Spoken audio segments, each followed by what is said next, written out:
Hello everyone, welcome to Sampa's রংঢং।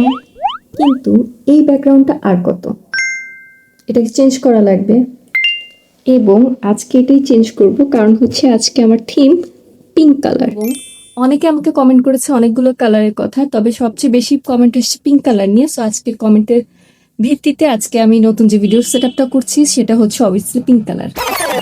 I know আজকে আমার ভিডিওর এডিট একটু অন্যরকম ছিল, সো আবারও বলতে চাই hello everyone, welcome to Sampa's রংঢং। এর আগেও আমি ড্রেস মেকওভার করেছিলাম, তবে কালার ব্যাকগ্রাউন্ডটা ছিল আমার ব্লু। আর সুন্দর ব্যাকগ্রাউন্ড হলে এমনিতে ভিডিওটা দেখতে অনেক ভালো লাগে, যার কারণে আমি আবারও চিন্তা করলাম যে নতুন আরেকটা ড্রেস মেকওভার নিয়ে আসি। তবে এইবারে কালার থিম হচ্ছে পিঙ্ক। পিঙ্ক লাভার্সটা কই, চলেন আজকের ভিডিওটা শুরু করি। একদম প্রথমেই আমি নিয়ে নিলাম কিছু পিঙ্ক কালারের ক্লে, কারণ আমার কাছে মনে হয় ক্লে হচ্ছে সবচেয়ে ইজিয়েস্ট ওয়ে আর মাধ্যমে ইজিলি যে কোনো ডেকোরেশন আইটেম তৈরি করা যায়। প্রথমে আমি পিঙ্ক কালারের যে ক্লেগুলো আছে সেগুলোকে আগে কয়েকটা ভাগে ভাগ করে নিলাম এবং এরপর আমি এগুলোকে হার্ট শেপে দিয়ে নিচ্ছি। বাই দ্য ওয়ে, আপনারা জানেন কি মনোবিজ্ঞানে পিঙ্ককে বলা হয় কামিং কালার, কারণ পিঙ্ক এমন একটা কালার যেটা মানসিক চাপ কমাতে সাহায্য করে। আর তাই যারা পিঙ্ক কালার পছন্দ করেন তারা তাদের ডেস্কটাকে যদি পিঙ্ক কালার থিমে চেঞ্জ করে ফেলতে পারেন তাহলে দেখতে অবশ্যই অনেক কিউট লাগবে এবং এটা আপনার মানসিক চাপ কমাতে সাহায্য করবে। একটু আগে তো আমি হার্ট শেপ বানিয়েছিলাম, এবার আমি বানাচ্ছি একটা ফ্লাওয়ার। এগুলো একেবারে ইজি প্রসেস। প্রথমে 5টা পাপড়ি বানিয়ে নিতে হবে এবং একের পর এক একটা জোড়া দিয়ে দিতে হবে। আর ঠিক এরপরই পাপড়িগুলোতে কিছুটা ডিটেলস অ্যাড করে দিতে পারেন। ডিটেলস অ্যাড করলে দেখতে অনেকটা ভালো লাগে। আর এরপরই পিঙ্ক কালারের আমি যেই শেডটার ফ্লাওয়ার বানিয়েছি আর তার থেকে আরেকটু ডিপ কালার যেটা আছে পিঙ্কের, সেটা নিয়ে আমি মাঝে একটা রাউন্ড শেপ বসিয়ে দিলাম। তো ইজি ভাবে আমার ফ্লাওয়ার বানানো শেষ। কিছুদিন আগে যে আমি মেলায় গিয়েছিলাম তখন আমি যে ফ্রিজ ম্যাগনেটটা কিনলাম সেখানে আমাকে এই ব্যাগটা দিয়েছিল। এই ব্যাগটাতে যে প্যাটার্ন করা সেটা দেখে আমার মাথায় কিছু ঘুরপাক খাচ্ছিল যে এটাতে আমি কিছু একটা বানাবো। আর ভাগ্যচক্রে ব্যাগটার কালারও পিঙ্ক, যার কারণে আজকে আমার থিমের সাথে পুরোপুরি ম্যাচ হয়ে গিয়েছে। আর তাই এই ব্যাগটা দিয়ে আজকে আমি এমন এক ক্রিয়েটিভ জিনিস বানাবো যেটা আসলে আপনাদের সবারই হয়তো ভালো লাগবে। প্রথমে এই ব্যাগের চারপাশে যে বর্ডারটা ছিল সেটা বাদ দিয়ে আমি জাস্ট মাঝের অংশটা নিয়েছি এবং তার উপর আমি পাতার মতন করে একটা প্যাটার্ন এঁকে নিয়েছি এবং এরপর এগুলোকে আমি কাঁচি দিয়ে কেটে নিয়েছি। তাই পাতার চারপাশটাকে আমি একটু জাস্ট মোমবাতির আগুনে জাস্ট একটু হালকা শেক দিয়ে মানে রাউন্ড যেন শেপ হয় সেরকম একটা ব্যবস্থা করে নিচ্ছিলাম। বাই দ্য ওয়ে, যারা এটা নিজেরা করতে পারবেন না তারা কোনো বড় কারো হেল্প নিয়ে অবশ্যই কাজটা করতে পারেন। পাপড়ির চারপাশটা আসলে কাটার পর একটু কেমন লাগছিল দেখে এই কাজটা করা, এটা না করলেও কোনো সমস্যা নেই। ব্যাগটা থেকে পাপড়িগুলো কাটার পর আমার এখানে মোট 30টা পাপড়ি হয়েছে। ওই 30টা পাপড়িকে আমি চিন্তা করলাম যে কেননা 3টা ভাগে ভাগ করি, তাহলে আমি এটা দিয়ে অন্তত 3টা ফুল বানাতে পারবো। যে কোনো কেউ চাইলে একটা ফুলও বানাতে পারে, 2টা ফুলও বানাতে পারে, যার যেমন ইচ্ছে। এবার আসি আসল ম্যাজিকে। আমার কাছে মিনি একটা ফেরি লাইট ছিল।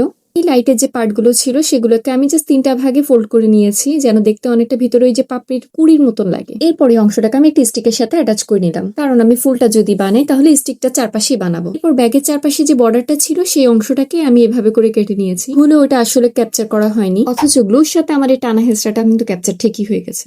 আচ্ছা যাই হোক, ওই যে আমি যে বর্ডারটার কথা বলছিলাম ওটাকে আমি এভাবে জাস্ট কুচি কুচি করে অনেকটা কেটে নিয়েছি যেন দেখতে অনেকটা মাঝের অংশটা যে ফুলের পাপড়ির মাঝে থাকে না ওরকম লাগে দেখতে। এরপর এটা চারপাশে পেঁচিয়ে দেওয়ার পরে আমার রেডি হয়ে গেল মাঝের অংশটা। এরপর পাপড়িগুলোতে জাস্ট যে কোনো গ্লু ইউজ করতে হবে। আমি এখানে B7000 গ্লু ইউজ করেছি। যে ধরনের ফুলের শেপ দরকার সে অনুযায়ী খালি একের পর এক পাপড়িগুলোকে গ্লু দিয়ে আটকে দিলেই হয়ে যাবে। আর এই যে আমি তেমন একটা বড় ফুল চাচ্ছিলাম না, যেহেতু 3টা ফুল বানাবো চিন্তা করেছিলাম, তাই ছোট সাইজেরই 3টা ফুল বানিয়েছি। আর এটা ক্যামেরাতে কেমন আসছে জানি না, কিন্তু এটা সামনে দেখতে এত বেশি সুন্দর লাগছিল, বিশেষ করে লাইট জ্বালানোর পর। আচ্ছা, ফুল তো বানানো শেষ, এখন ফুলগুলো আমি রাখবো কিসে? খুব ইজি একটা প্রসেস। যে কোনো একটা টিস্যু রোল নিলাম এবং আমার কাছে যেহেতু পিঙ্ক কালার ওয়াশি টেপ ছিল তাই আমি সেটা দিয়ে জাস্ট এখানে মুড়িয়ে নিয়েছি। চাইলে যে কোনো কালারের পেপার ইউজ করা যেতে পারে অথবা চাইলে রং করেও দেওয়া যেতে পারে। টোটাল কথা যা যেমন পছন্দ, যার হাতের কাছে যেটা থাকবে সেটা দিয়ে। এখানে আহামরি কোনো নতুন কোনো কিছু অ্যাটাচ করতে হবে না। আমার ভাসটা রেডি, কি সুন্দর লাগছে দেখতে। ওকে, সো ফুলগুলো রেখে দেওয়ার পর এখন লুকটা এমন আসছে। বাই দ্য ওয়ে, আমি কিন্তু নিচে কোনো কিছু অ্যাটাচ করিনি, কারণ এটা আমি টেম্পোরারি এক কর্নারে রেখে দেবো। আর নিচের দিক দিয়ে যেন আমি লাইটটা বারবার চেঞ্জ করতে পারি, মানে অফ অন করতে পারি, সেটার জন্যই আমি আসলে নিচে কোনো কিছু অ্যাটাচ করিনি। যার যেটা ভালো লাগে সে চাইলে সেভাবে করে নিতে পারে। সামান্য একটা শপিং ব্যাগ দিয়ে এত সুন্দর ডেকোর আইটেম করা সম্ভব, এগুলো আসলে করার আগ পর্যন্ত বোঝাই যায় না, করার পর দেখতে দেখেন কতটা ভালো লাগছে। এই পার্টে আমি দেখাবো ক্লে দিয়ে কিভাবে সুন্দর একটা ছোট্ট মিনি টিউলিপ ফুল বানানো যায়। কারণ ডেস্ক সেটআপের ক্ষেত্রে তো সামান্য একটা দুটা জিনিস দিয়ে হয় না, বেশ অনেকটা জিনিস লাগে। তখনই খুঁজে খুঁজে বের করা যায় অ্যাকচুয়ালি আর কি বানানো যায় যেটা আসলে ডেস্কে আমার সৌন্দর্য বাড়াতে সাহায্য করবে। তো তখনই পিঙ্ক কালারের কথা মাথায় আসলো টিউলিপ ফুলের কথা। আর তাই নিয়ে নিলাম সুপার ক্লে, কারণ সুপার ক্লে এমন একটা জিনিস যেটা দিয়ে খুব ইজিলি কোনো ডেকোর আইটেম বানানো যায়। আর সুপার ক্লে দিয়ে বানানো জিনিসগুলো যেমন অনেক বেশি কিউট হয়, অনেক ইজি হয় করে এবং দামেও অনেক কম থাকে, যার কারণে তেমন একটা খরচও হয় না। কথা বলতে বলতে আমার একটা একটা টিউলিপ ফুল বানানো শেষ। আর এভাবেই পিঙ্ক কালারে বেশ কয়েকটা শেডের আমি বেশ কিছু টিউলিপ ফুল বানিয়ে নিয়েছি। ফুল তো বানালাম, এখন দরকার আমার কিছু পাতা বানানো। আর তাই আমি নিয়ে নিলাম সবুজ কালারের ক্লে, এবং সবুজ কালারের ক্লে নিয়ে জাস্ট লম্বা পাতা শেপ দিয়ে নিয়েছি। এই পাতাগুলো নিয়ে জাস্ট পাশে যে ডালটা বানিয়েছি সেখানে অ্যাটাচ করে দিলেই হবে। বাই দ্য ওয়ে, আমি আরো অনেকগুলোই পাতা বানিয়েছিলাম, কিন্তু ওগুলো আমি এখানে অ্যাটাচ করিনি, পরে শেষের দিকে এসে তখন অ্যাটাচ করেছি। ফুল পাতা সবই তো বানালাম, এবার রাখবো কিসে? আর তাই আমার কাছে একটা অ্যাক্রিলিক কালার বোতল ছিল, সেখানের মধ্যে আমি কিছু আগে ক্লে ঢুকিয়ে নিয়েছি, কারণ ক্লে তো একটু সফট থাকে। তো আমি যদি প্রথমের দিকে ফুলগুলোকে আমি এখানে মধ্যে বসিয়ে দিই তাহলে খুব সুন্দরভাবে বসানো যায়। আমি যেহেতু আমার পেক বোর্ডের জন্য এই সেটআপটা করছি, তাই আমি চিন্তা করলাম মিনি সাইজে যদি আমি করি তাহলে ভালো লাগবে। আর টিউলিপ তো শুধু পিঙ্ক না, যখন যে কালার প্রয়োজন টিউলিপের বিভিন্ন শেড থাকে সেই অনুযায়ী চাইলে করা যেতে পারে। এখানে আমি ফুলগুলো রেখেছি, সেটা কালারটা আমার ভালো লাগছিল না, যার কারণে আমি অ্যাক্রিলিক কালার দিয়ে জাস্ট কালার করে নিয়েছি। আর এরপর ছিল ডেকোরেশনের পালা। আমার কাছে যেহেতু আছে সুপার ক্লে, তাই আমি সুপার ক্লে ইউজ করেছি এবং সাথে ইউজ করেছি কিছু half pearl. By the way, আপনারা কি জানেন যে পিঙ্ক কালার কিন্তু আসলে পার্সোনালিটির সাথে বেশ অনেকভাবে জড়িত। মানে পিঙ্ক কালার যারা ভালোবাসে তারা সাধারণত সেন্সিটিভ কিন্তু দুর্বল না, আবেগপ্রবণ কিন্তু ব্যালেন্স থাকে, সৌন্দর্যের ছোট ছোট জিনিস তারা খেয়াল করে। পিঙ্ক কালারের তো এত এত শেড, সবগুলো শেডই অনেক সুন্দর, যেমন বেবি পিঙ্ক, ব্লাশ পিঙ্ক, রোজ pink, hot pink, dusty pink, কত কি।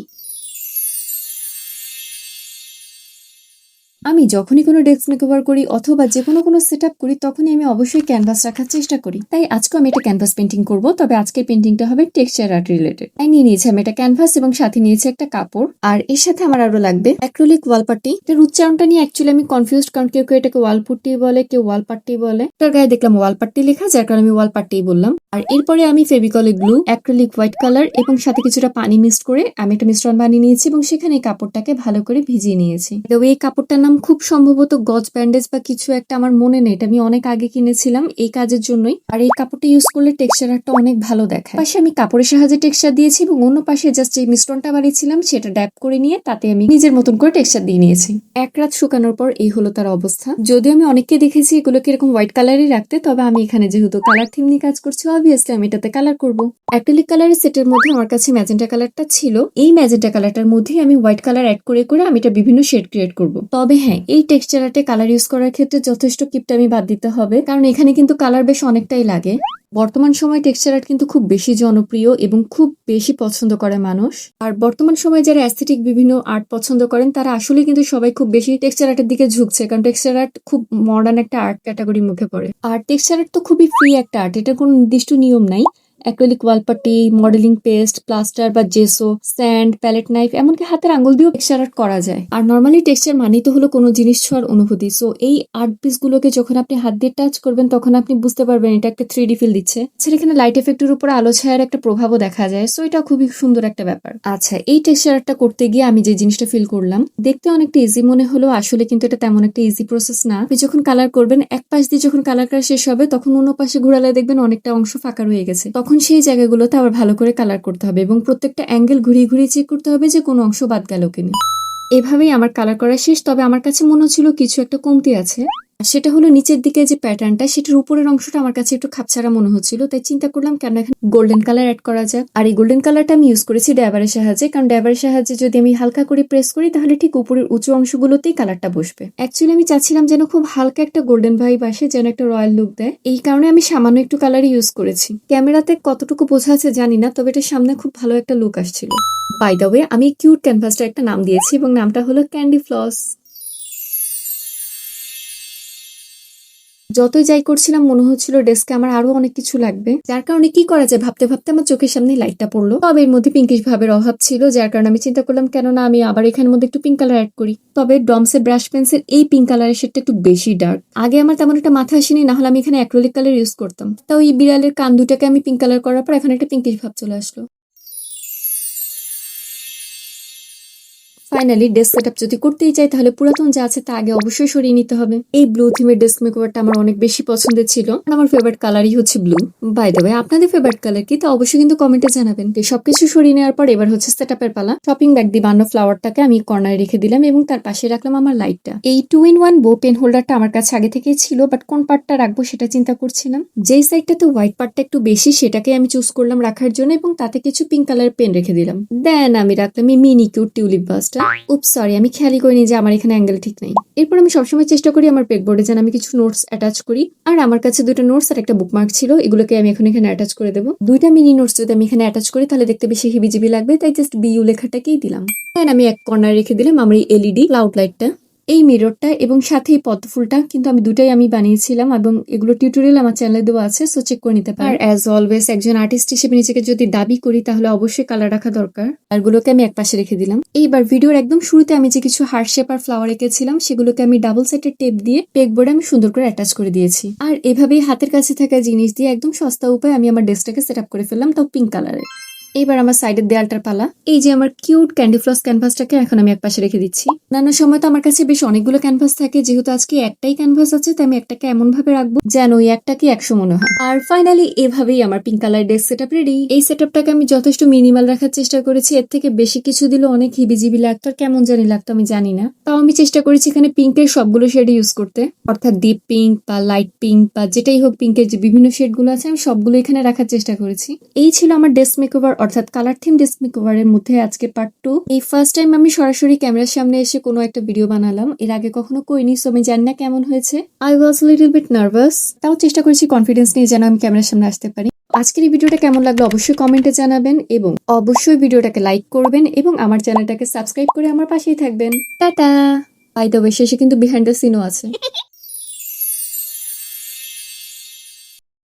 সো দেরি না করে চলেন শুরু করি। যে আমি কিছু কালারটা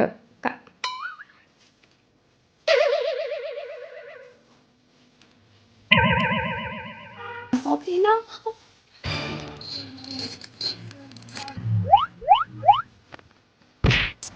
কোথায় থাকো। Welcome to Sampa's Rongdhong. সম্পাস রংঢং।